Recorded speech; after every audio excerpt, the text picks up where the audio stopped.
Story time Hindi कहानी में आप सभी का स्वागत है। आज हम कहानियों के संग्रह से धार्मिक कहानी कैसे शेर बना माँ दुर्गा का वाहन सुनेंगे। आशा है कि ये कहानी आपको पसंद आएगी। माँ दुर्गा आदिशक्ति देवी पार्वती का ही प्रतिरूप है।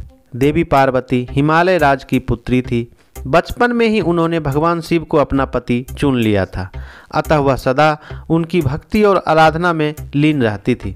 विवाह योग्य होने पर भोले शंकर को पति के रूप में पाने की कामना में वह एक ऊंचे पर्वत पर जाकर तप करने लगी।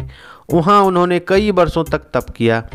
उनके तप से प्रसन्न होकर शिव जी ने उन्हें दर्शन दिया और स्वयं को पति के रूप में प्राप्त करने का वरदान उन्हें प्रदान किया।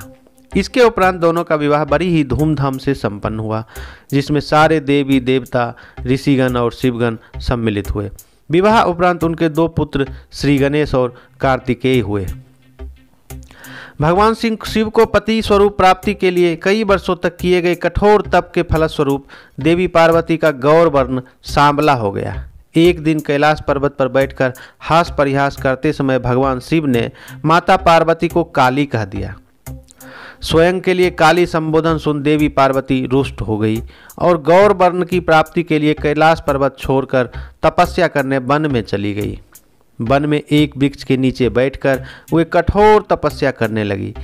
इसी बीच एक दिन एक भूखा शेर भटकते हुए वहां आ पहुंचा।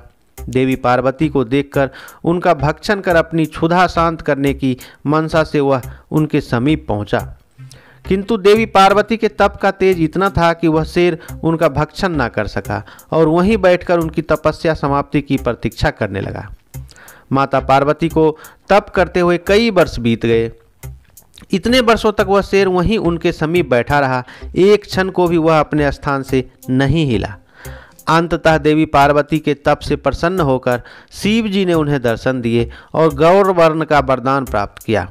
वरदान प्राप्ति उपरांत शिव जी के निर्देशानुसार देवी पार्वती गंगा के तट पर पहुंची।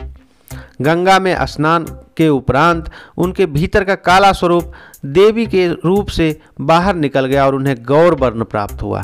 तब से उन्हें माँ गौरी भी कहा जाता है। उनके काले स्वरूप को देवी कौशकी कहा जाता है। जब माता पार्वती स्नान कर बाहर आई तो अपने तप स्थल पर एक शेर को बैठा हुआ पाया। बाद में उन्हें ज्ञात हुआ कि यह उनका भक्षण करने आए शेर थे। उन्होंने अपना ग्रास नहीं बनाया और इतने वर्षों तक उनके समीप बैठा रहा। इस तरह वह भी उनके तप में सम्मिलित रहा। प्रसन्न होकर वर्षों तक तप में साथ देने वाले शेर को उन्होंने अपना वाहन बना लिया। तब से ही माँ दुर्गा का वाहन शेर है और उन्हें माँ शेरावाली भी कहा जाता है। यह कहानी आपको कैसी लगी हमें कमेंट्स में बताएं और चैनल को सब्सक्राइब करें। धन्यवाद।